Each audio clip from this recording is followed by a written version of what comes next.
Yeah, I think podcast is cool because it opens the opportunity to just get into conversations with people that like you wouldn't normally have a opportunity to sit down like this. You know what I mean? Like we would be in passing for years, maybe. Yeah, we just see each other at the gym and we just say, "Hey," chop it up. You know? Yeah, we just go, "Hey," and that's it. And you know, oh, you using that weight still? Yeah, exactly. It's cool because it also helps you with your interpersonal communication skills and being able to look somebody in the eye and talk, which is becoming a lost art. Yeah, in a lot of ways. You know what I noticed is like I would watch, like I only done maybe 3 or 4 podcasts, and I'd watch them over, and I'm like, oh shit! Like, first of all, do you curse on this podcast? Oh, curse away, baby. You're good. There's no, I don't. Truthfully, I mean, it's crazy because if YouTube finds that you curse in the first, I think it's something like the first 5 minutes or 10 minutes into a video, probably 5, because most of the videos aren't going to be that long. Mm-hmm.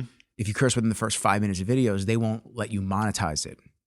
It's very interesting. Well, don't you need a certain amount of watch hours before you can hit monetization? Yeah, which I have on my YouTube. 1,000 hours or something. Yeah, like it's that. been going good actually. Let me, because I think it's really from when you monetize forward, right? So like if you were breaking rules before you were able to monetize, that once you get into the realm where you can monetize, as long as you follow the like instructions from that point going forward, you should be good, right? Yeah, you hope so, but unfortunately when you're dealing with an entity like Google and YouTube and all these different corporations that have their own philosophies and thought processes, and they change on the dime, and they go, you know what, we believed in that yesterday, but not so much nowadays. You know, and shit changes real fast. And it changes really quick. And then all of a sudden you're trying to keep up with one algorithm, and then there's another algorithm, and there's another updated change. And our sponsors don't like that, so don't do that anymore. And you just sit here and go, okay, I just want to make videos and talk to people and hang out. And now you're making me do... It's hard to stay up on all that. Yeah, now you're making me do all this, which is now a third full-time job, it feels like. But yeah, the monetization was... it's funny because the more I started posting on the YouTube Shorts, the more it pushes to the regular channel. Mm-hmm. So on TikTok, I have 53,000 followers, but it's been dropping by like a couple hundred every couple of months. Dropping? Yeah, like dropping actually... followers. Yeah, because I'm stuck in that 200 to 400 view... I guess you're actually losing followers. Yeah. So I don't know if it's because they saw a guest and they watched a couple of clips and they just like that guest. I don't know if it's because they just got views are dropping or your actual followers. Followers are dropping by like a couple hundred every couple of months. Yeah.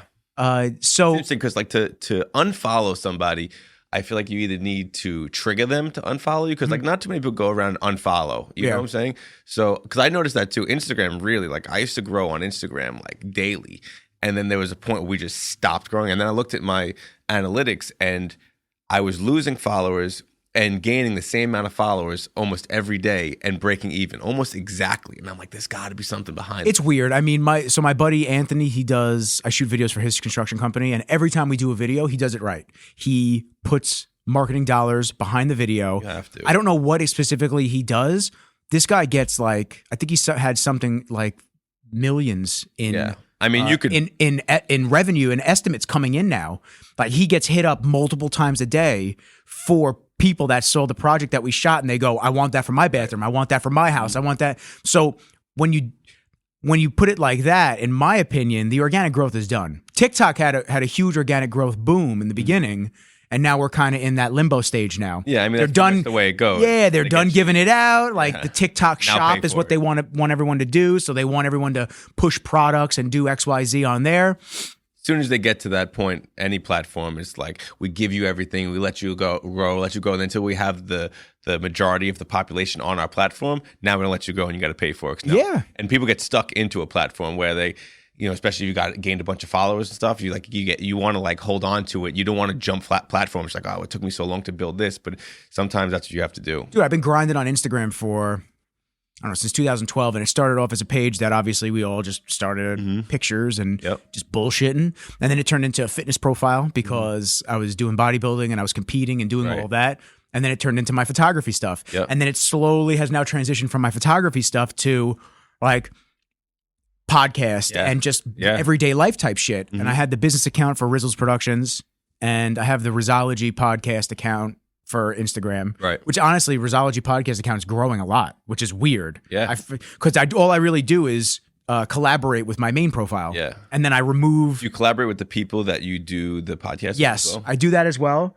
And then I will remove because I do it from my Nikki Rizzle's page. Mm-hmm.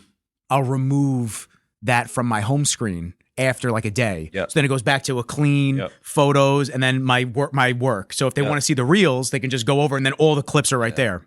So it's kind of weird, like the transition of just everything. Yeah.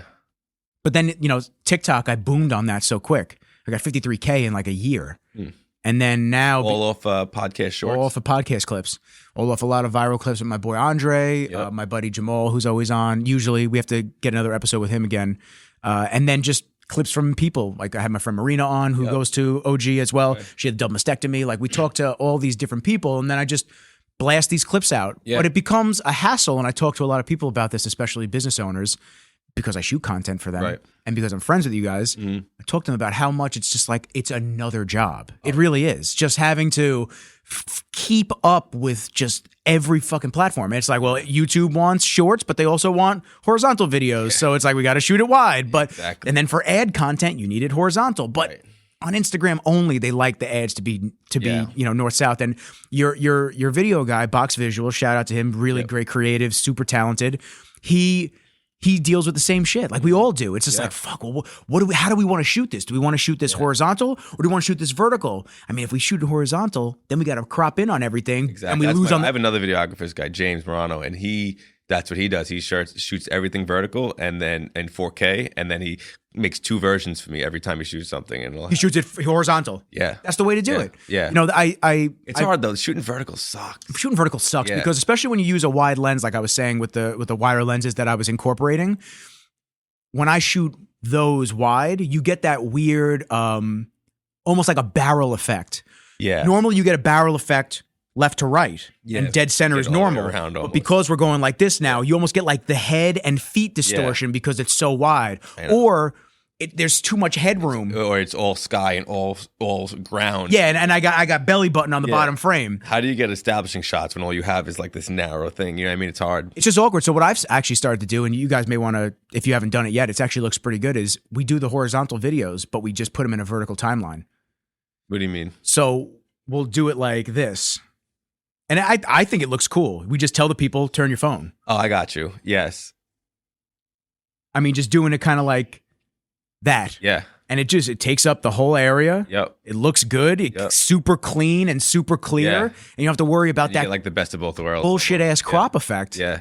And it's tough because, you want to please all of these platforms. Although a company like you guys, you have a lot of different areas that you're trying to hit. Yeah. So you're hitting on the products and the services that you offer too. Yeah, and you want to be able to create content that's usable for all platforms, but really at the end of the day, once you really start to learn each platform individually, you realize that they all kind of want different types of content. You know what I mean? So when you start creating different content for different platforms, like you said, it's a full-time job, but it's also one of the most important jobs is what I think that people underestimate. You know what I mean? Because like for my website, and things are changing a little bit now. The source is a little different with all the different platforms. But up until like last year, like almost 70% of my traffic came directly from Instagram.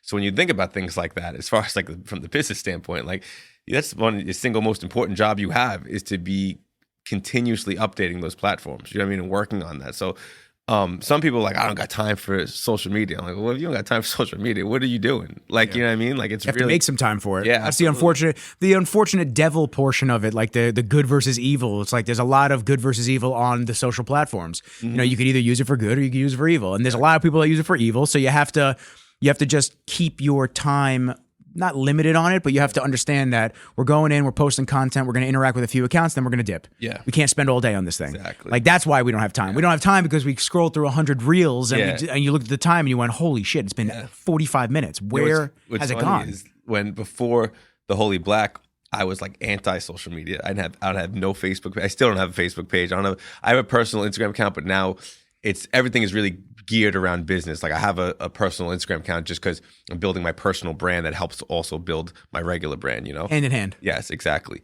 But so I had to come into it from like this different state of mind of like I use, if it's used as a tool and not used for actual social purposes, you could really make a huge dent.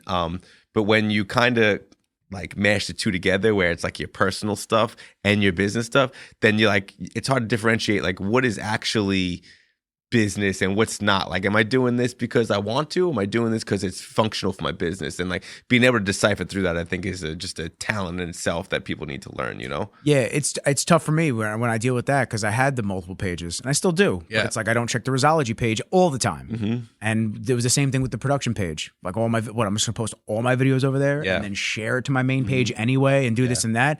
And it becomes a weighing things out, like which account. And I just wound up just saying, you know what, I'm keeping Nikki Rizzles. I'm going to sign out of the Rizzles Productions. I'm just not going to be bothered with that thing. And then I'll keep the Risology page and do my thing on there. And that'll be where the clips mostly live, front and center always for people to check it out. And same thing with the TikTok and then the YouTube. And it's funny because we talk about different forms of content. YouTube has multiple now. It's the long form content, the entire video episode and just everything in all of its grandness. And then we have the shorts, which are just the TikTok versions, 1 minute. Advertise for the long. Exactly. And the cool thing is though, and I don't know if you know this on YouTube, you can actually put a related video in the short. No, I didn't know that. Yeah. So what happens is when you post, like the recommended video. Yeah. So it's just a click. Right. So it's like you're watching something that you like, and then the full video is right there. So all you gotta do is click it, as opposed to you'd have to put it in the bio. Right. But I have that, and then I also do the micro content from the long form of the YouTube videos. So it's like 3 different forms of content. And you sit there and you're like, oh my God. And at least you have the skill to be chopping things up like that too. Like the whole editing portion of it. Like for me, like I'm using if I'm not using my videographer and I got to use the CapCut and I'm like trying to like make things work it takes even longer. It's tough. And listen, content's expensive. When it comes down to it, we were talking before, it's expensive equipment. It's time to learn the software. It's time to learn everything. It's location time. It's shooting time. It's editing time, and when you talk to a lot of different businesses, I find that a lot of people don't understand at first how much goes into it. And they think that it's just somebody sitting there with their cell phone. It is too. Yeah. And they don't understand like it's worth the investment. It's worth the time. Like content is king. And nowadays, like the only way to serve people, like you could talk to someone who's been marketing for their entire life and you talk to them about how to market now and they're living, it's a completely different animal. Totally different. And like, if you're not creating content and serving it to people and putting it in front of people's face, like you're not going to go anywhere. Well, you're just going to be pushed to the wayside. No one's going to remember you. They're going to be like, whatever, unless they're dead hardcore fans of the brand and who you are. Yeah. Because there's some people that can get away with it. Some large names that can get away with just not posting once a year and people will still flock to them. I bet Taylor Swift, if she posted once a year, everybody should get billions of likes probably. So it's, you unless you have that type of brand loyalty or fandom towards you, it's just not gonna work. Now, when we talk about content for the Holy Black, especially, which we're gonna back up to, and I want to talk about everything kind of leading into the Holy Black, but while we're on the topic of content, when you guys sit down and you plan one of these badass videos that you guys shoot, there's a lot that goes into it. Y'all aren't just fucking sitting there and, oh yeah, let's just get a couple clips today. It's like, nah, man, you're storyboarding like a baby movie. You really are. Yeah. And it's for us especially, like we really, really enjoy and are passionate about creating content, which I think is a huge help, because if you're doing it solely as like just a business tool and something to do, and it doesn't come through as like, if you enjoy it, you put a different type of energy into it, like me and Box, like on a Saturday night, like we'll get up and we'll hang out and we'll talk about different ways to make content. Like that's what we want to do, our own personal time. You know what I mean? So it really makes it a lot easier when it's something that you enjoy doing, I'll also say that that's actually the relationship that you'd want to have with somebody that's creating your content. Yeah, 100%. Just from my perspective and standpoint, it's great that I get called in to shoot videos and do different things with great clients. Right. But at the end of the day, it's like if the client isn't invested in the content and they're not excited about it themselves and they're just looking at it like a chore, then that's just gonna feel like a chore to me too. Yeah, and I'm not gonna be excited. Right. And if you're friendly with, like, say, you shooting with Taylor or someone that like you actually have a relationship with, then like it's easier for the person that is in the video. Like for me, I could talk fluidly with Box because I have a relationship with him. When you have just a videographer there, like, okay, tell me about your brand. And you're like, okay, you know what I mean? It gets all choppy and stuff. But once you have somebody that you're comfortable with and you're friendly with, it creates this different environment where you're just in this comfortable atmosphere, Yeah, it's the dynamic. Yeah. And that's really what it comes down to. So I had a couple of notes on things that I wanted to talk to you about. First and foremost, Matty G, welcome to the show. Thank you, bro. Thank you for having me. I appreciate you, dude. I know you're a busy man. You got a lot of things going on. Before I knew the name Matty G, I knew as the man with the phenomenal beard. That's what I knew. I saw you in class. I was like, God, that beard is crazy. Thank you. How long you been growing that out, man? I probably had a beard for like 10 years now. 10 years? Yeah. Was it always growing it out? It's always just like, the last time I shaved my beard was probably around 2013, 14. I hosted a Halloween party and I dressed up like Willy Wonka. Oh, shit. I shaved my beard and I hired a bunch of small people dressed up like Oompa Loompas, and no one knew who I was. Like all my friends, like I was running the whole party. I was dressed up like Willy Wonka and nobody knew who I was. It's like, you know, when you have a beard for so long, people forget where your chin is. You know what I mean? Yeah, like, dude. It changed your whole facial profile. I'm sure if you shaved right now, the kids would be like, who is that? That's not 100%. Dad. 100%. Like, I always kind of wanted just my kids' reaction to see how they would look at me if I had no beard. You know? Yeah, the dog, you'd come home, the dog would be like, wait a minute. I know that smell, but that's not him. That's not the man. It's so weird. When I shave my beard, it's like it's so weird. You forget what your face looks like almost. You know? Yeah. It's funny. So it's funny. So we obviously met at OG, and I had always heard about the barbershop and the brand and this and that. And I've seen your stuff on Instagram for a few years prior. Before OG? Before OG, yeah. Always dug it. It was dope. Love that. I used to go to a couple of different. I shop jumped. Yeah. I find that like you find a barber that you like for a little while, and then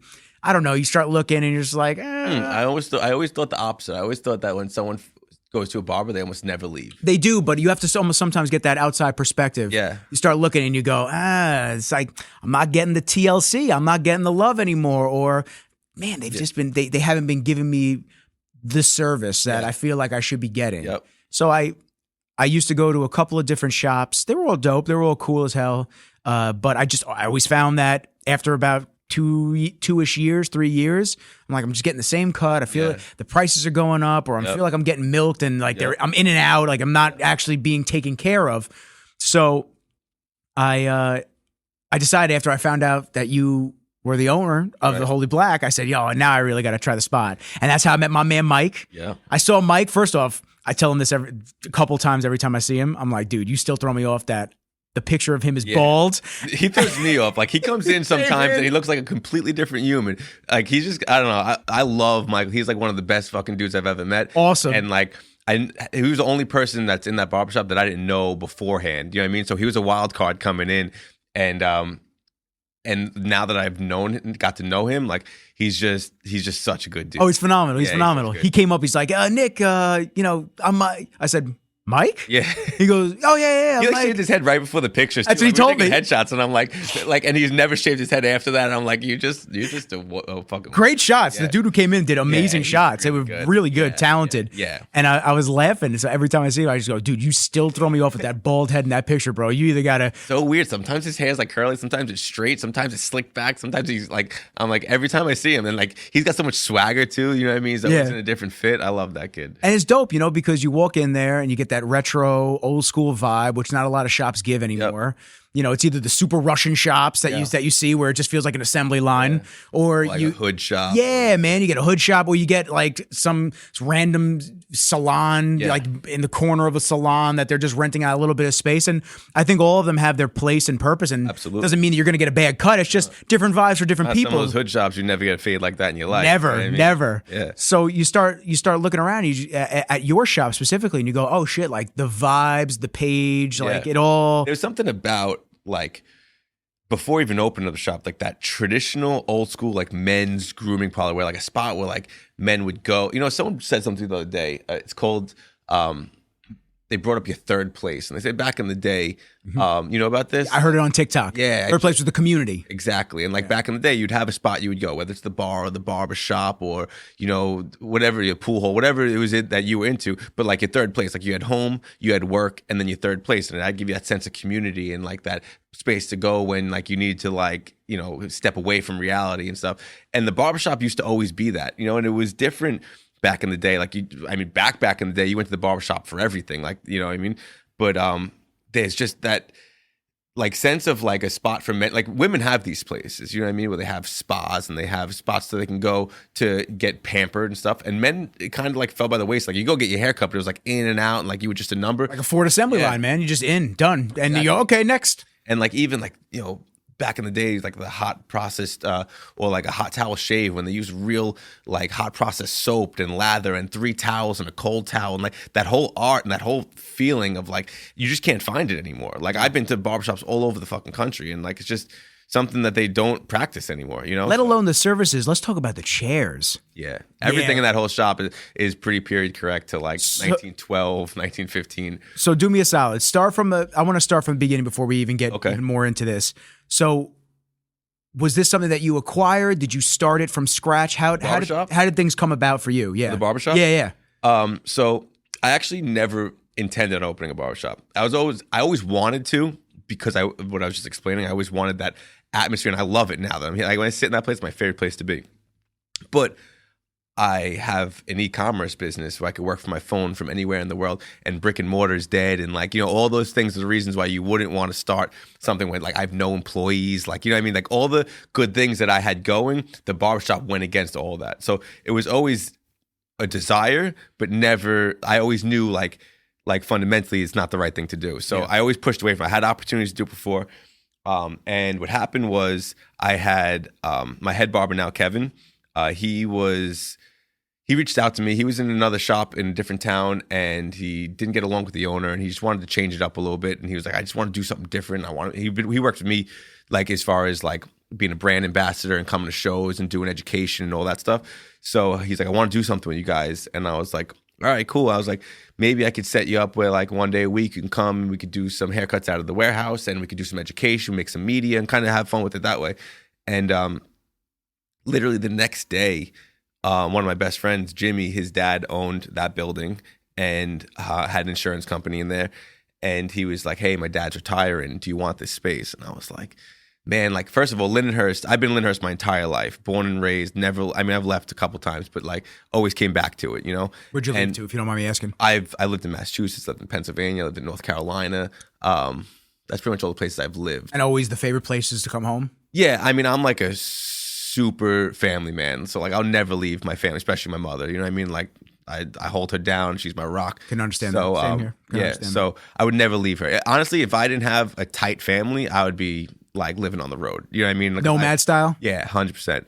But I just can't leave her. I won't. I refuse to. Yeah. So you're saying the building? Yeah. So I was like, shit, man. I was like, I want the building. I didn't care if I was putting a smoothie joint in there and put some people in and keep moving. Like it's a beautiful spot. Corner brick building, like had real cool architectural elements to it. I actually went in there and it was all like divided up into cubicles. It was like paneling, brown carpet, drop ceiling. I went in there and I popped up the drop ceiling. It was that tin ceiling above it. I pulled the paneling back of these old stucco walls. I pulled the carpet up. It had this old white oak floors. I was like, oh man, the place is driving me nuts. And like I said, Kevin came and did it before. So like my brain started spinning. And I'm like, maybe I'll, to have like a space in my hometown where, people are constantly reaching out. Like, hey, can I come by and pick up my products? And our warehouse isn't really set up like that. It's not open to the public. I think cool to have a storefront. And I'll take the space no matter what. I was like, I'll figure out what I'm going to do with it. And I had Kevin started working that one day a week at my shop. And then the guy Tristan, who was there from Kentucky, he hit me up and he was like, Elvis. Yeah.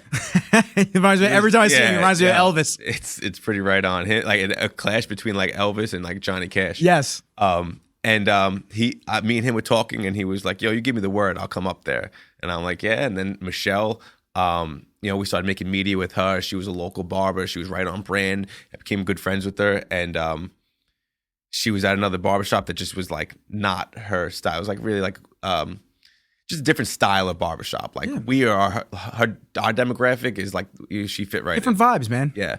And you got to make sure the vibes match. You got to just feel like you're a part of it. Yeah. And so all three of them kind of reached out to me and was like kind of like interested in changing it up. And this place became available. So I was like, you know what? We're going to make this work. And then I put them in my warehouse and they started cutting out of my warehouse. And then Tyler, worked at my warehouse making soap, doing packing orders. He got friendly with Kevin and he started hanging out with him after hours. And Kevin was teaching him how to cut hair. And like the whole barbershop like slowly, organically built inside my warehouse while this building became available. So like it was just it was one of those things that is like felt like it was meant to be. You know what I mean? Like everything just kind of happened. Stars I didn't were force aligning. any of it. You know what I mean? It just kind of all, everything was just exactly what I wanted it to be. So it just like organic got put together, and I put them in there, and like I think we're at a little over 2 years now, and it's been the best thing I've ever done. I love having it, and I have such a good crew. They're all extremely busy. They're all very happy, and like it's like I said, it wasn't anticipated, but it worked out the way I couldn't have pictured it working out any better. So now you talk about, for those that don't know, the products came first. Yeah. So the Holy Black products came first. Now I remember I was going to Gold Coast for a little while, and I remember you guys put up a little display in there. So that was the first time I ever saw the brand. Yeah. And that was it was cool. It was the shaving products, and I think the pomades. I built that little wooden display for them. Yeah. A long time ago. Yeah, so it's cool to see how it transitions into actually a brick and mortar spot. And now the products, were you seeing a lot more national type distribution, or were you seeing more just in the island as the support? Just saying for like before you actually obviously had the actual spot. I would assume, not really assume, I could pretty much tell that after I opened up a barbershop, it changed the playing ground a little bit, because another barbershop doesn't want to buy product from another barbershop. You know what I mean? So there was that kind of issue there. And so, but to be honest, like the barbershops that we're in, there's not that many of them on Long Island. You know what I mean? Like the barbershops that are our demographic that would want to sell our product, that could like that kind of like are on brand with us, are not, like in Brooklyn, Manhattan, definitely, but Long Island, there's not too many of them. Yeah. So the ones that we did have, we're locked in with them. We've been with them forever. But most of our business comes from like major cities around the country. Oh, so it is. So it is a national type distribution. Oh yeah, yeah. Honestly, I was in barbershops all over the country before. Long Island, there's not too many barbershops that are like I look for a certain type of barbershop. I don't have any sales. I don't have any sales reps. I have no distribution. I literally do all of it. Every single barbershop we're in, I've contacted them directly. I established a relationship with them. And then like I looked for people that I wanted to be in their shop, and I knew that we were on brand with each other, and I knew that we had the same morals and all that stuff. And I'd contact them, I would send them free stuff, and then we'd start working together. And that's just one at a time, And now we're in every single city in the country. That's cool. Yeah. Besides New York, where do you see the most, I guess, sales or support? We have a bunch of barbershops in like Boise, Idaho. It's dope. Yeah, wherever there's like a really cool hip town and there's cool ass barbershops, you know what I mean? Like there's a lot. I have a lot in Cincinnati. So you obviously get to scout all these out, like you're saying, and you get to really see what some and of these like I know pretty much like. every single barbershop in the country. Like I mean, just from being in it for so long, and like social media and like talking to people, and like I'm just in that world. So like when I see a shop that is really rad, like I make it a point. Like I've driven out, like me and Box rented an RV, and we drove from Texas all the way up to like Albany and then back down. And like I hit every cool barbershop that I found along the route. It was like a 12-day road trip, and spots that I was in already and spots that I wanted to be in. And like I just went there, and like I said, like if there's a spot that I think our products belong, like that's like my drive is to work with them. So if I want to get a good cut anywhere across the country, I'm hitting you up and going, yo, Matt, listen, I'm not on Long Island, so I can't go to your spot, but where are you telling me to get this cut? There's nothing better. Like I have like friends that either on vacation or live in a different state, and they're like, oh, I found this cool barbershop. I went there and I seen your products there. Like, you know what I mean? It's like the coolest thing. Yeah, they thought they beat you there, but your display was already up. You're like, no, I've been there for months. Yeah. Oh, yeah. Yeah. That's awesome, dude. And so now I got to ask, Holy Black. Where did it start? What does it mean? What does it mean? What is because I mean, I get that question. You guys are all brand, so all brand and brand identity, and just the morals of the brand. Yeah. And like, what does it stand for? What is it? So the Holy Black, the words the Holy Black actually came from is back in the day when they used to do like cowboy action shooting, and they used to use black powder in their guns. At some point, they switched over to smokeless gunpowder. It was like better for your gun. It was much cleaner. It was like less of a hassle to work with. But like some of the dudes that wanted to like keep it traditional and do it old school, that kept using the original black powder, if you'd ask them what they'd shoot, they're like, oh, I only shoot the Holy Black. So it was like a slang term for doing things the old school way. Now you can't find that if you look up Holy Black. Like we found that. Me and my brother found that, and he was like, that's the coolest fucking term I've ever heard in my life. That's gangsta. But now we own it. You know what I mean? And what's also funny is holy and black are two like real like trigger words that have never been put together before. And I could tell like I get it all the time, but people also tell me when they wear the t-shirts, like people have to stop them. Like what? Like they need to know what. Like, are you guys a gang? Are you a band? Are you like they just don't know what it is? Are you bikers? Like what is it? Something. I was just at the gas station before I came here to grab that water, and there's this dude behind me, and he read my jacket. He's like, the Order of the Holy Black. He's like, what are you, a Muslim? And I'm like, no, I'm not a Muslim. No, man. You know what I mean? But like, you know, I know the beard go crazy, but no, man, nah. So it. Like for search engine optimization, you know what I mean? It's like those two words put together they work really well, you know? And now it's cool because the Holy Black means something so much bigger now. You know what I mean? At least to us, it does. Yeah, I mean, it's cool because you get to see, obviously, the community that you guys are building out, and not only the community in the shop, but, you know, some of the events that you guys do. Yeah. And then especially when they had the street fair, you know, you guys are doing your thing out on the street and trying to give back to the community that you love, dude. You know, Lindenhurst, you talk about it. You're happy to be a part of it. You want to be a part of it. So it shows in all of that. And then, obviously, it all translates right back to brand. Yeah, absolutely. And because that's an old school feel, man. Yeah. Being part of the community is an old school feel. The third place, all that stuff. That is a lost thing. And I was going to ask you, where do you think it went? It's just, is it because of digital times? Is it because of just people not fucking caring anymore? What do you think it is? I think that socializing in real life is almost dead. Obviously, social media, people socialize in Web3 now. You know, it's just where you talk, like no one, like you talk to people like the way we used to hang out as kids and get on our bikes and go bounce out for the day and go play manhunt, and like nobody had a phone and nobody was tapped in like that, and nobody created relationships like that. Now all relationships are built online, and even like you say someone like us, like we had this common ground to go to the gym, you know what I mean? But if we didn't go to the same gym, like, you know, I'm not at the bar hanging out, and I'm not, you know what I'm saying? Neither are you. Neither am I. We would probably never met if I never went to the haircut. Yeah, absolutely. Yeah. So there's this, there's just a need for it where people want to be part of something, and they also want to have genuine relationships, and it's just gone by the wayside. And so I don't know how much you know, we have the Order of the Holy Black, which is...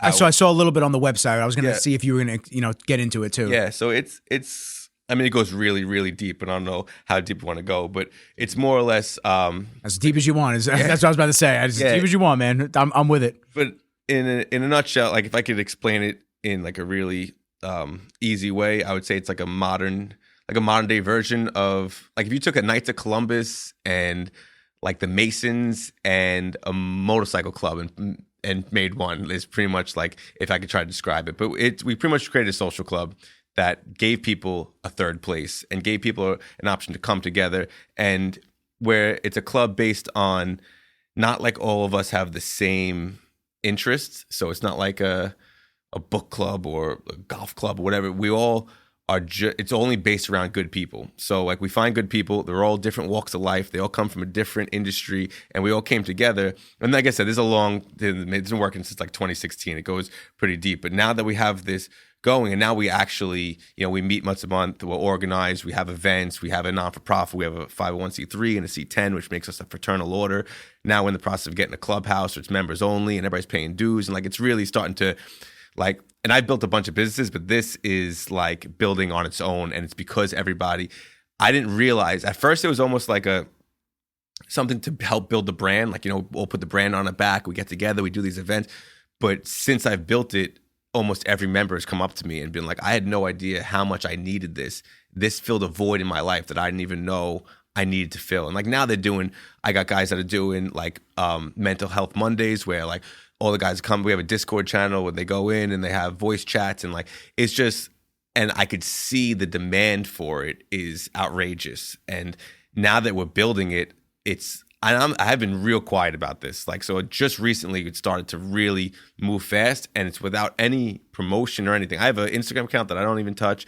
I barely, every once in a while, like I'll vaguely say something on our social media. And like, if you really look through our website, you might be able to find some of it. But I found it on the website. That's what I was looking at. I found the clubhouse.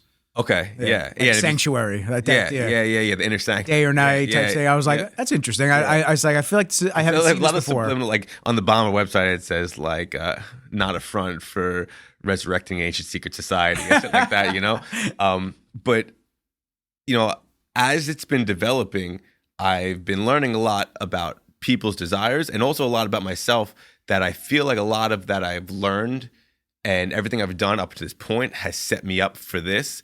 And I really think that this is going to be the biggest thing that I've ever done. I really feel like it could be national. And I think if you think about it, like there's a Knights of Columbus, a Moose Lodge, a Rotary Club, a friggin' these are all just Kiwanis. Like when I think of these like old men hangouts. That's think really about what this. it is. There's one of them in every town, in every city across the entire country, and all of them own these huge buildings. And you go to them, and it's like a dingy bar, a bunch of old men sitting around watching like a football game. So picture a modern day version of that, where you had a clubhouse that was really cool, filled with really like ambitious young people and business owners, and the clubhouse was, had a mechanics garage with community tools and had like I don't know if you ever seen my warehouse, but it has like all these different sections built out. So it has like a is the warehouse in Lindenhurst too? Yeah. Okay. It's right near OG. Okay, cool. You stop by one day. Cool, yeah, for sure, dude. We got like a tiki bar out back, and we have hidden rooms and like fallout shelters and like this old like vintage kitchen, and we have the garage shop, and then we have a lab with like apothecary. That place is built for the Holy Black in particular, but like building it for a community, like it's really fun thing to think about, because we're building this clubhouse for all these people with all these different interests, and like we've been having these group chats about like different things we want to put in there. But using that as a stencil basically, and just and I have already started some chat. Like there's a chapter in Albany, there's a chapter in Southern California, there's one in Ohio. It's all these guys that are like, and it's small, it's a couple guys that are trying to get together and start up, and like we're kind of creating the blueprint and kind of like the roadmap on how to like scale it up, So I don't even know how I got into this, but this is kind of how the podcast goes. Yeah, usually. We just gotta go down a million different routes. But you were just saying about being tapped into community and all that. Third place. And it's been something that it's truly special. It really is. Yeah, the video that I saw about the third place is there was this guy talking about how European countries have it. I don't know if that's the same one you saw. No. Yeah, he's talking about how European countries have it. Like when you go to the bar, it's not $15 for a drink or $10 for a drink. And they'll give you some food, like a little snack food to hang out and sit on the side of the corner of the shop. And, there's an incentive to chill. Hang out. As opposed to, I feel like dude, I think our country as a whole is just, for years, not just now, for years, has just been on this trajectory of just pulling people apart from each other and just... We don't want anyone intermingling or fraternizing. Just go do your stuff, and then we'll make it really comfy for you at home with all these streaming services and all this stuff. And it's like, I'm paying $15, $20 a month for HBO Max. It's like, well, I'm gonna go pay $10 for a drink there. I'll go get a case. I mean, I haven't drank in almost a year now, but it's like I'm gonna go get a case of beer, and I'll go home and I'll watch the streaming service that I'm already paying for. And it's like, and I don't have to worry about anything. It's crazy. I don't have to worry about drinking and driving. I don't have to worry about nothing. I can just fucking drink and go to bed and just chill at home. And because I feel like that has been the trajectory that we've been on for so long now, and watching people in Web3 and I had a conversation with my buddy Joe about this. It's like we watch other people's lives all day. Yeah. And that's really what it is. Like you're third partying someone else's life. Mm-hmm. It's like anytime young kids now, it's wild, dude. It's crazy, man. And watching people play video games and stuff, dude. It's insane. And now you have the Apple Vision, and you have the which brought light to things that were already out, because the Meta Quest 3 was already out for a long time. And now you have people wearing this shit on the fucking subway or driving their cars with it. And this is the beginning. This is only the beginning. And it's just and it's moved. And once technology advances, things move much faster, so quick. And technology is geared around being lazy. Like innovative things are things to make things easier. Yeah. And as it continues to happen, you get to the point where, like, what's that movie? Like Ready Player One? Yeah. Yeah, dude. It's really happening. But that's why now is such an important time to be able to push away from that and be able to bring a sense of real community. Like people say the word community all the time, but to actually build a real community. And that's why I think I established a really good relationship with Evan, because he has the same thing where he is actually building a real community, and he cares about his people, and he cares about, how everybody intertwines with one another and trying to give them a platform to keep growing. And not too many people are doing that. Everybody's treated like a number, and it's just kind of like trying to get people in, get people out. And if you actually tap into people's real emotions and try to work with them and listen to them, you could build something monstrous, because nobody's doing it. They're all thinking the opposite way, how to, like you said, kind of pull them apart instead of push them back together. Yeah. And that was the kind of one of the big transitions that I've had over the last years is I went from doing all bodybuilding shit I mean, I always had training partners, but they came and went. Yeah. They couldn't always get there at the same time as me. It's like, well, I got to get my leg day in. And you just go and you just hammer out legs for 2.5 hours by yourself. And you're just miserable. You're angry. You're just like, fuck, man, I just want to be here. And whatever. Just bang it out. And I transitioned from doing that to the group fitness type stuff, which is nice. I don't really fraternize with everybody there. I'm not really, like, I'm part of the community, but I'm not. Like, I go there, I say what up to a lot of people that I know, and then I dip. And that's what it comes down to. Even just a simple, like, fist bump at the end of the workout goes along with, I brought a buddy there today. It was his first day there. Yeah, the dude I met. He was super nice, Yeah, and, when he left there, he felt it. He was like, he said, besides the fact that the workout was great, the atmosphere was great, he's like, but I could feel the sense of like camaraderie in here, and he's like, it's just a different vibe, and like that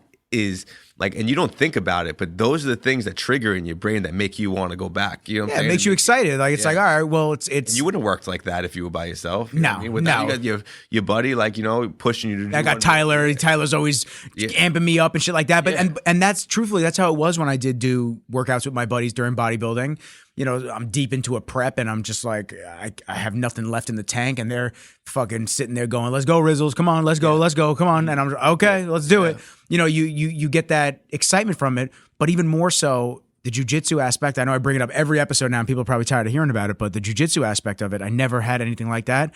I'll tell you what, man, you want to talk about camaraderie? Fight gyms have the craziest tribal camaraderie ever. Like, when we go to these jiu-jitsu tournaments and you're a Sarah guy or you're a Law MMA guy, which is an extension of Sarah and Ray Longo's place, or your Soka or your Freedom, like all these different gyms come. It feels like Cobra Kai. It really does. It feels like Cobra Kai, the Valley Tournament. You're like, here's what? Another example of people wanting to be part of something. You know what I mean? You see it in everything, whether it's a church or it's like, there's so many different versions of it, but really all it is just like finding your people and finding your community, and like human nature. That's all you really want, is to be part of something else and feel like you have your team or your tribe or your gang. We've always been tribal. Yeah, as our ancestors were tribal. Like, it's always been a thing. Before there was money, we were bartering. Yeah. I would come to you, hey man, like, let's say I was a blacksmith and you cut hair. It's like, hey man, I need a haircut. I'll sharpen your tools for you. It's like, okay, I still cool. work off that system. That's what I'm saying. I did that recently with my buddy of mine. Yeah. And it's still a valid way and a valuable way. Like, there's an exchange of services to better each other. It doesn't always have to be a financial gain, unless, I'm very fortunate that it doesn't have to be a financial transaction every single time. Yeah. Some people may not feel or be in the same position, but, that's kind of what we have to work towards in the community. Yeah. And the issue is, you'll constantly be told, no, don't fraternize, don't hang out with each other. Oh, 6 feet apart, which didn't mean anything. Like, you get a bunch of different things where they just don't want everybody together to, like, talk about things and be groups. There's a guy, Mike Glover. I don't know if you follow Mike Glover. He sounds real familiar. Ex-Green Berets. He's like half Asian, super dope dude. Awesome. And he has a company called Fieldcraft Survival.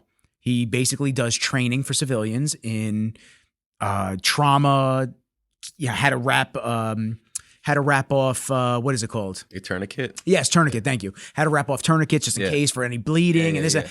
Pistol, rifles. He does everything like that. And he started a group similar to yours, but different, about everybody just being in community and then outreaching across the entire country. So this way you have your pocket of people that believe in those same set values of making sure the family's okay. God forbid there's an emergency. We all got each other. Like, this is our people and this and that. And the government actually deemed him a domestic terrorist. Really? They didn't want him talking about that type of stuff. They said, no, his group is domestic terrorism, this and that.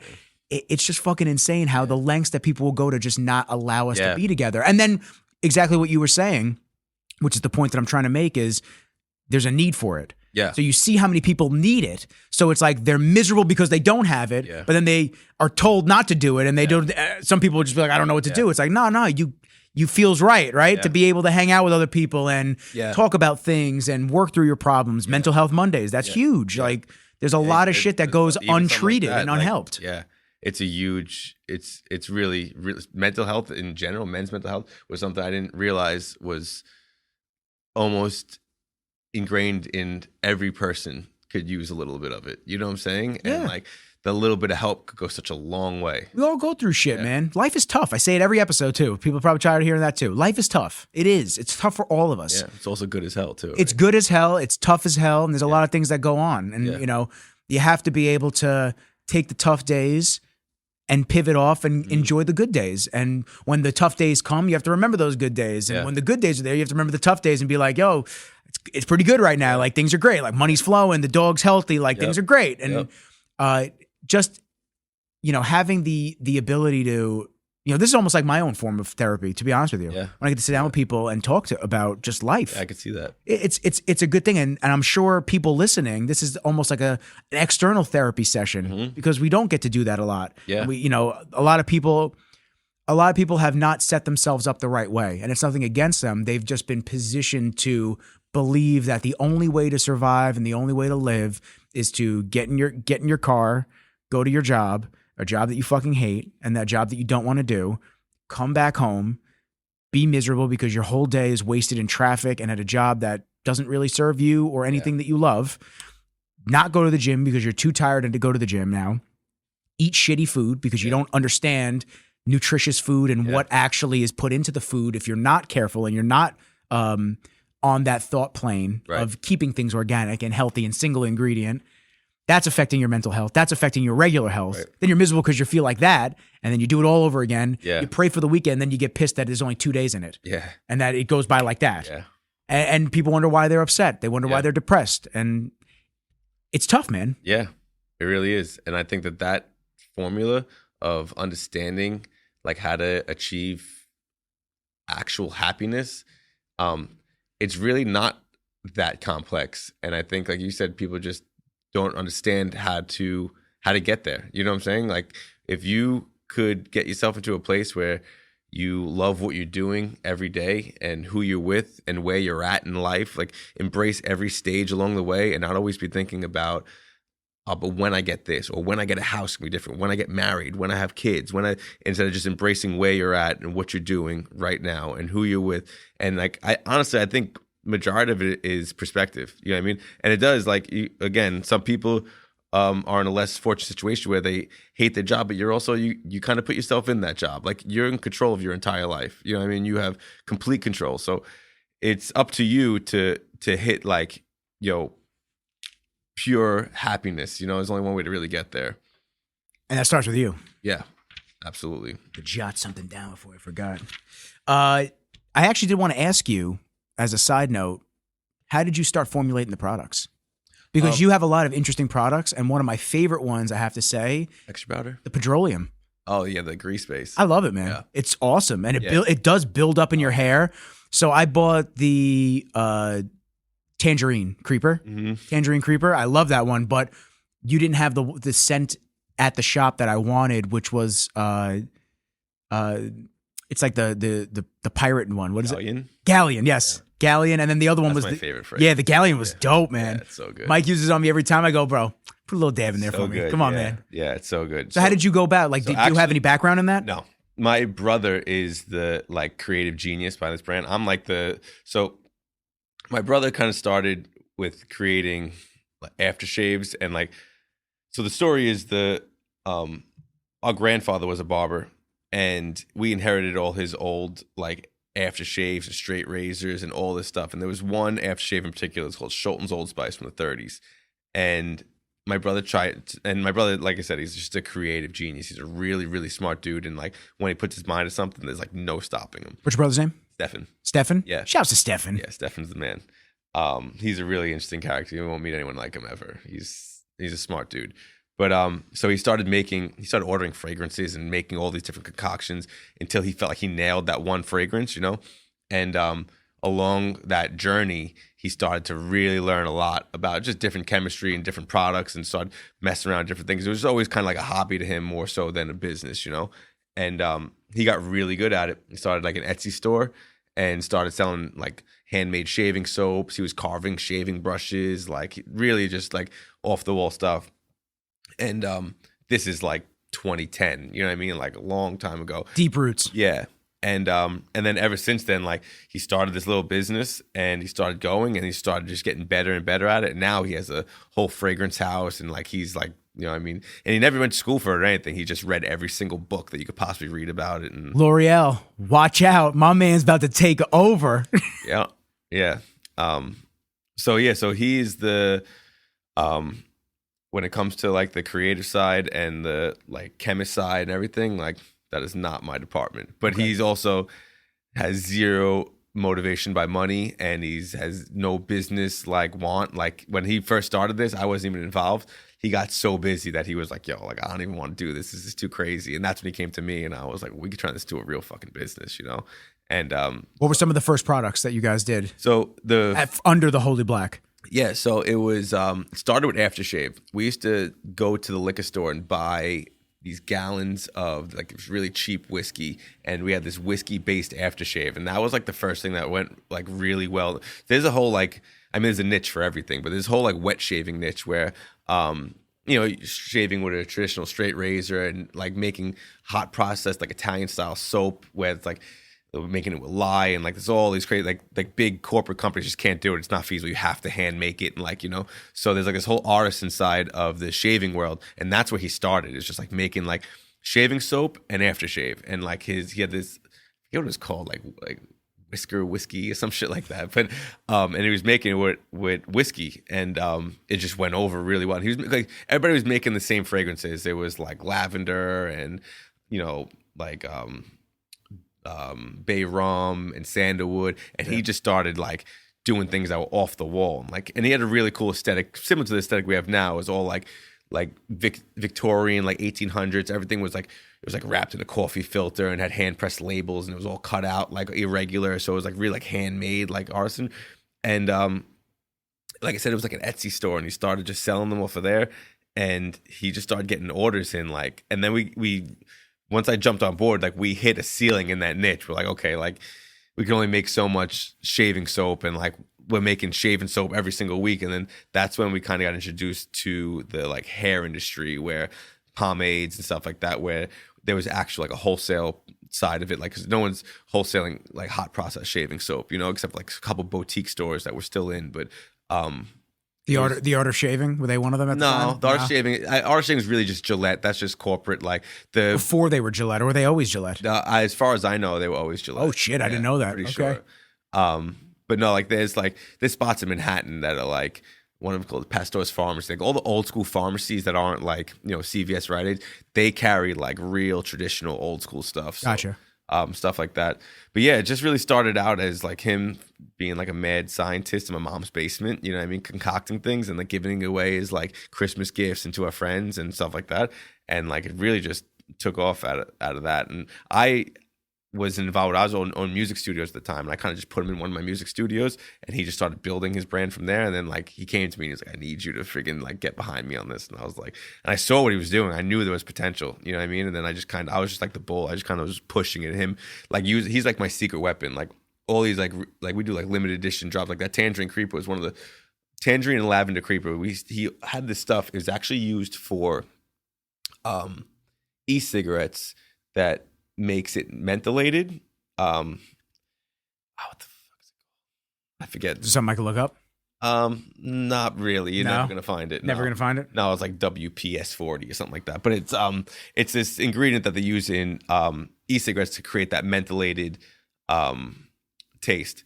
And when you put it into a shaving soap, so whenever you have something like mentholated, usually it smells like eucalyptus or for example, peppermint. Poolgon and eucalyptal were identified in menthol flavored e-cigarettes.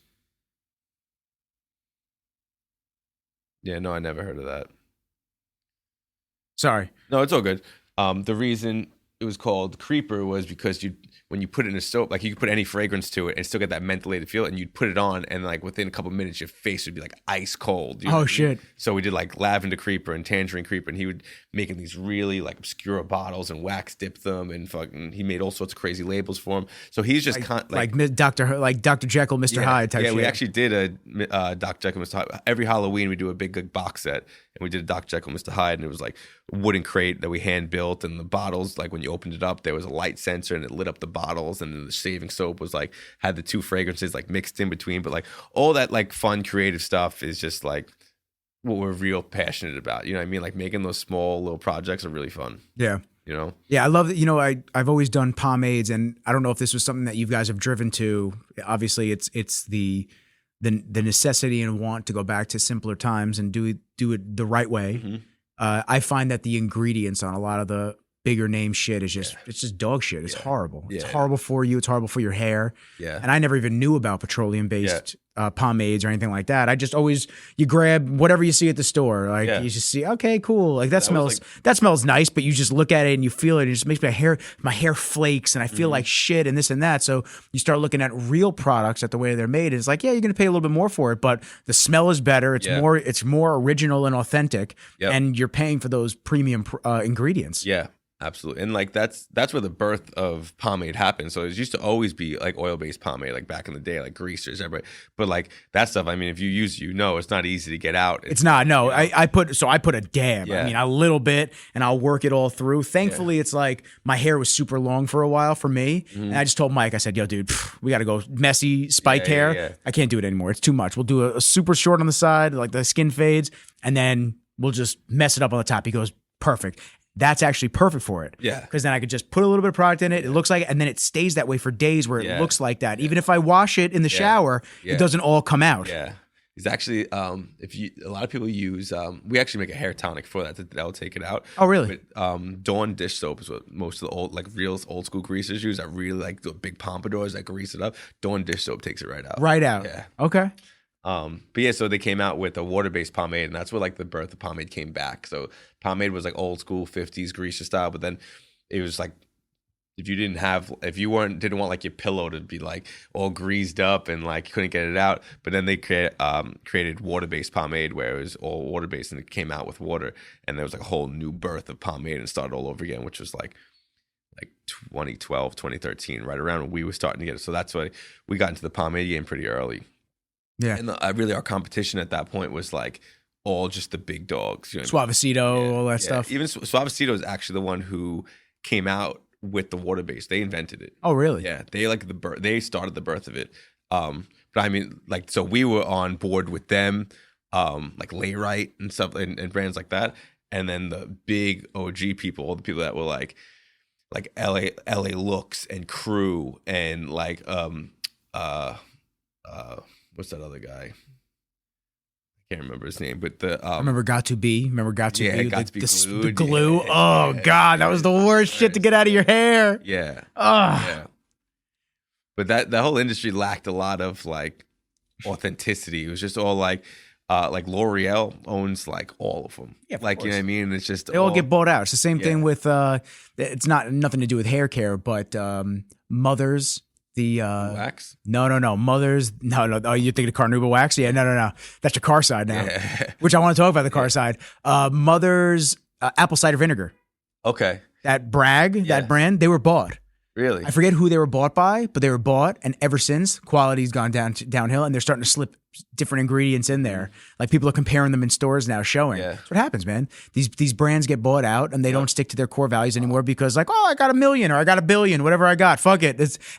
Dude, you had a whole die-hard cult that followed you because they appreciated the shit that you were putting in there, and they were willing to pay whatever too. Yep. That's the other side. It's like they were willing to pay that expensive price. Yeah. That mass customer base wasn't your customer base. Yeah. Like your people were your people, and now they can't. Now they're not. I've seen it happen a lot. You know what I mean? L'Oreal owns almost all of them. You know what I mean? It's crazy. And I'm not shocked. Yeah, no. And they all have the same marketing techniques. They all have the same shit, all the same ingredients with different fragrances. It's all trash. Yeah, so at the end of the day, it's like, what's the point? I mean, I get it. Like you're monopolizing the industry, whatever, okay. But I mean, I don't know.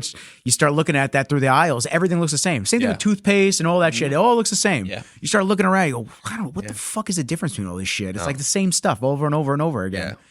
That's why I really appreciate brands like you guys that do it the right way and actually bring some like tangerine creeper. I wouldn't fucking I would have never thought I was gonna put tangerine in my hair and like the smell of it, you know? Yeah, and it's fun. You know what I mean? It's building a brand around anything, a product. Like I could sell anything and create the brand about it is the for me, it's the most fun part. Building a brand with my brother from like the ground up has been like the best thing I've done in my entire life. It's like put everything else aside, just how much enjoyment we got it. And what's fun is like for me, like I built the brand around things that I actually like, so like say whether it's hot rods or, what I mean? Like I can go to a huge car show and set up a booth and like, I want to be there. You know what I'm saying? And like we're having events based around things that we want to do. So building that lifestyle around a lifestyle that you actually live, opposed to like big corporate companies could do, like they want to tap into like the hot rod industry because they're all greasers but like they have no business being there and they have no interest. It would look weird if they showed up. You're like, why are they here? Yeah, and they'd like, and they wouldn't. They, you know what I mean? They'd like get the fuck out of here. Yeah. So to build a brand based around things that you enjoy doing, just makes it so much better and so much easier. You know what I mean? It's just so authentic. Like, Yeah. So building a brand I think it's probably one of the hardest things to do, to build a brand. But if you're able to get there, there's nothing more rewarding than building a brand based around just a lifestyle that you're trying to live. I'll insert a word for you, which I think is the actual hard part. It's to build a successful brand. Yeah. I think it's easy to build a brand, but a successful brand that actually stands out and holds core values and shows that it's different from the pack. Yeah. I think that's the real challenging part. And that's what you guys have done so well.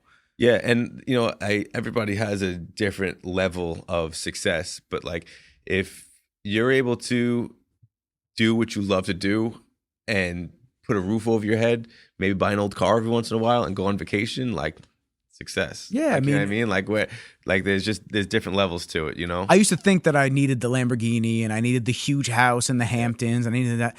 I don't know if it's just because I'm getting older. The more I think about just a house in the middle of nowhere, just like to be able to just chill and be by myself. Success is a state of mind. It's so crazy, just like all that things, and be able to go on the vacations and do things like that. Listen, whenever the topic of work and working for yourself comes up, it's like I started this because I love making videos. Right. It's not that I don't love making videos anymore. Right. I love making videos. Yeah. But it's a job. Like at the end of the day, even if you love something, it does become work. Yeah. And that's okay.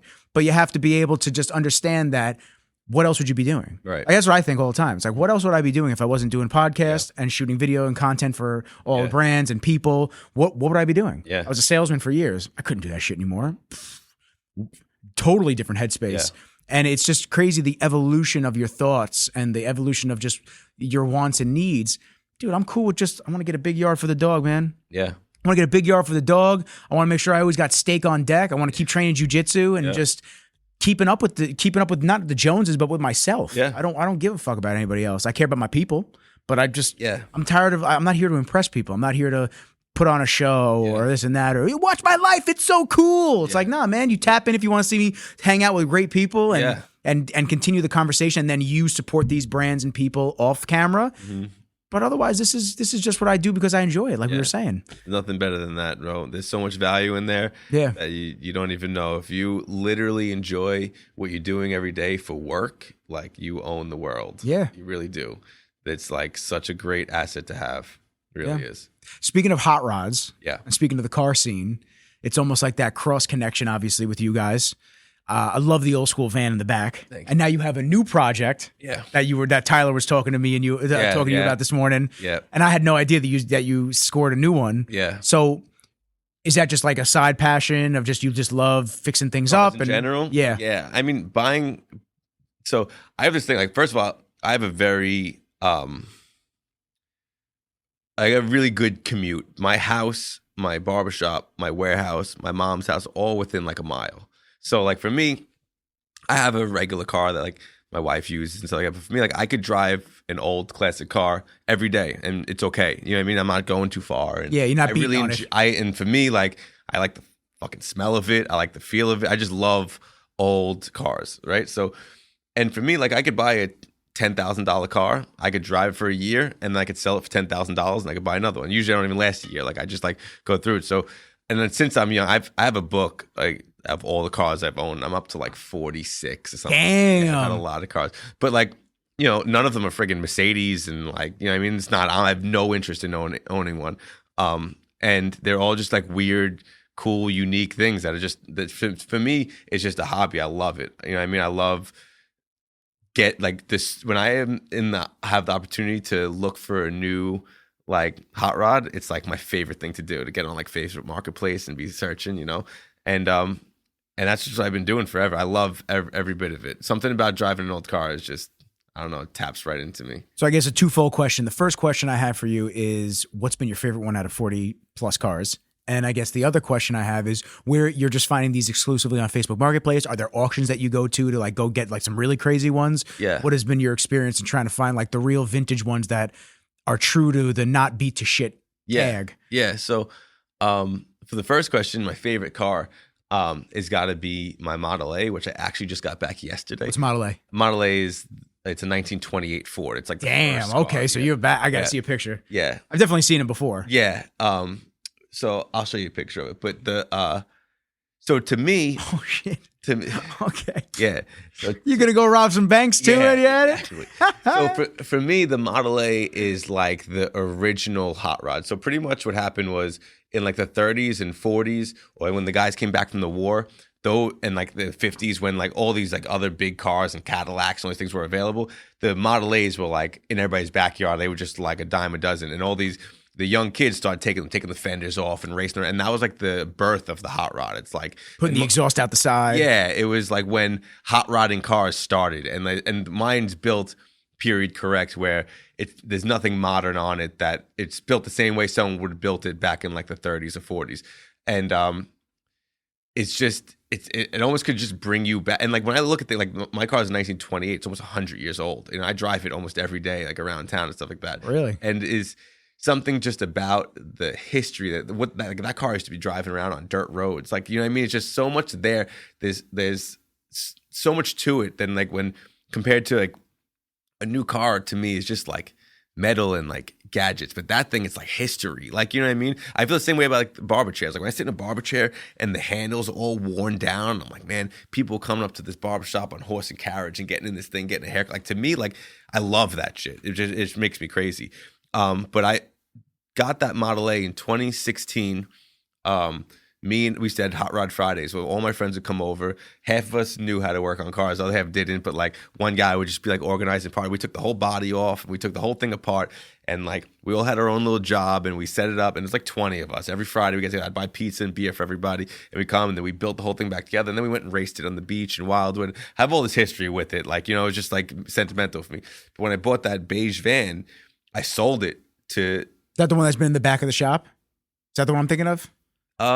What's the one I'm thinking of? The Scooby-Doo van, looking one. That's the one? Okay. Yeah.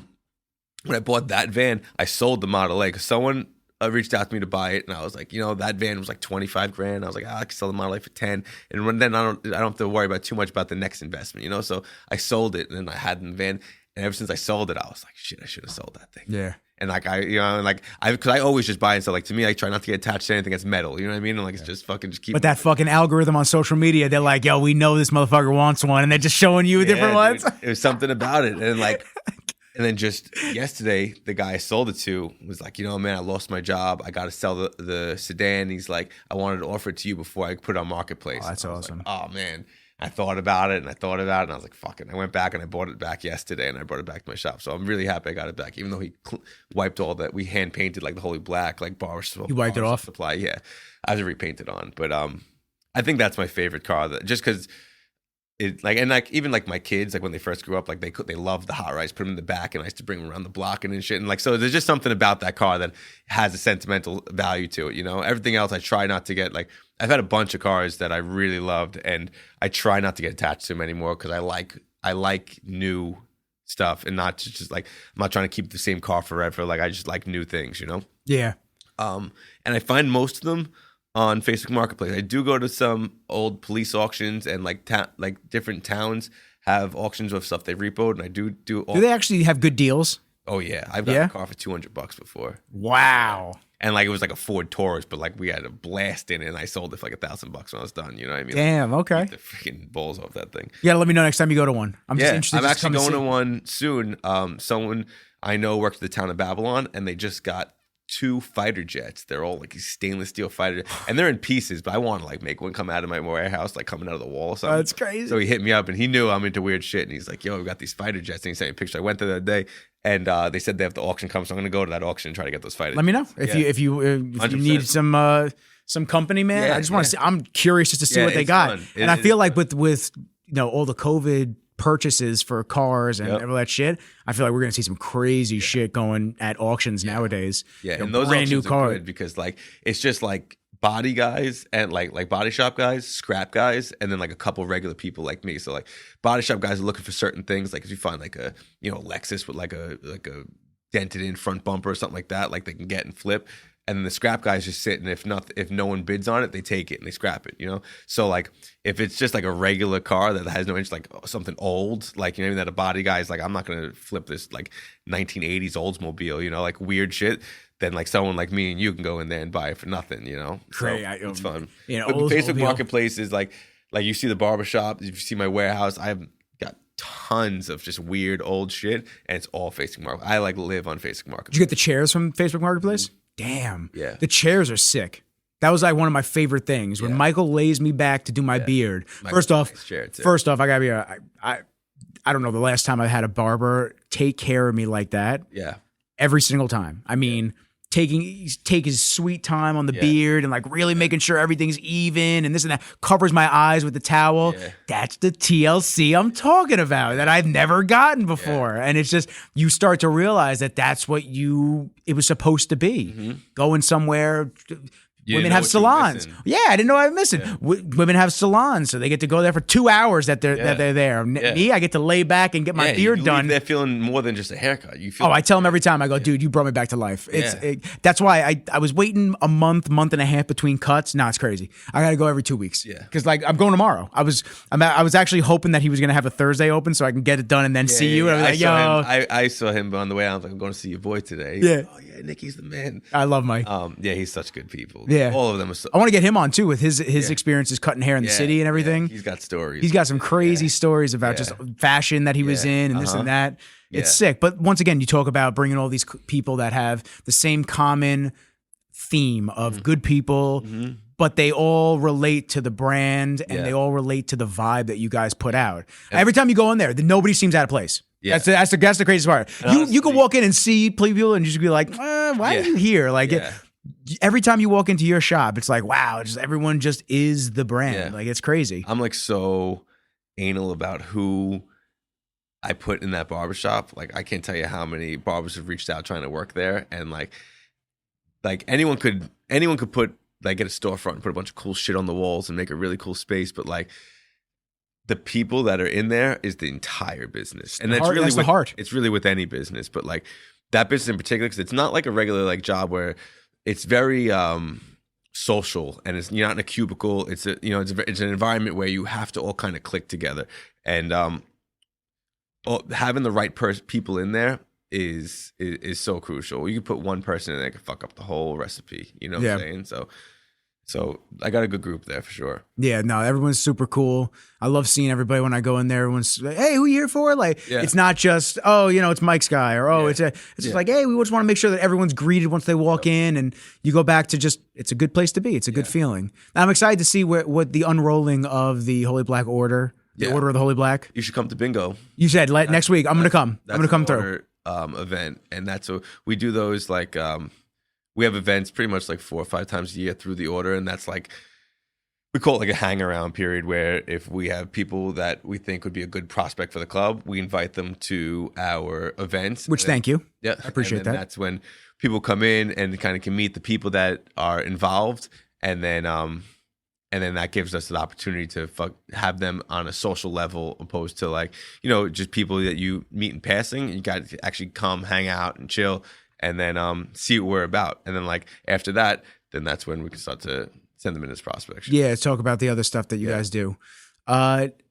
What else you got going on for the shop? I mean, are you guys doing any other expansions? Yeah, the shop, the products. Are you doing any other cool collabs or expansions? So today we're dropping a Valentine's Day. Every year we do a women's fragrance for Valentine's Day, because most of our customers are men, and it gives them an opportunity to buy something a little less generic. You know what I mean? So we have this really cool glass bottle that's called Silk Road that we're dropping today. We have something pretty much going on every week. We have a lot of events in the pipeline too. Okay.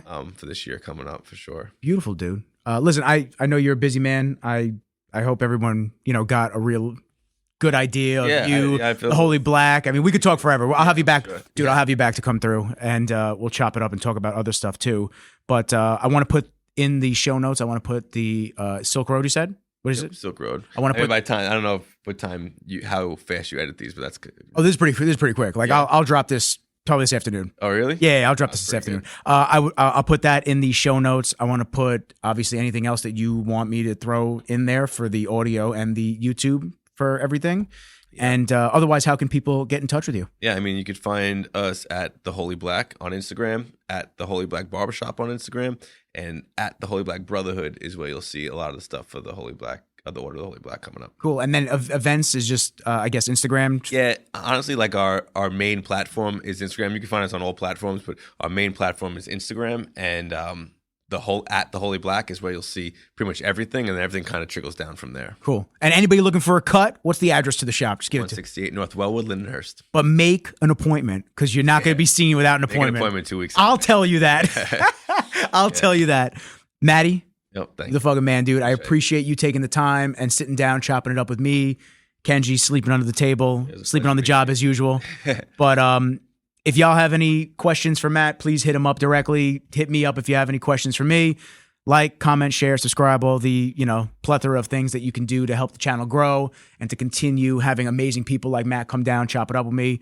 We're going to have an episode 2 in the near future, definitely. Maybe, actually, we could do one in the shop, too. Yeah. That'd be fun. Like, get a couple people to come through. You have an event. We have some podcast stuff set up at my warehouse as well. So oh, do you? Yeah, I'd love to have you come down there. We can kind of kick it on one of them. I would love to, dude. It'd be great, man. Just fun times, just hanging out and talking about cool shit. Cheers. Once again, I appreciate all y'all fucking with us. Peace.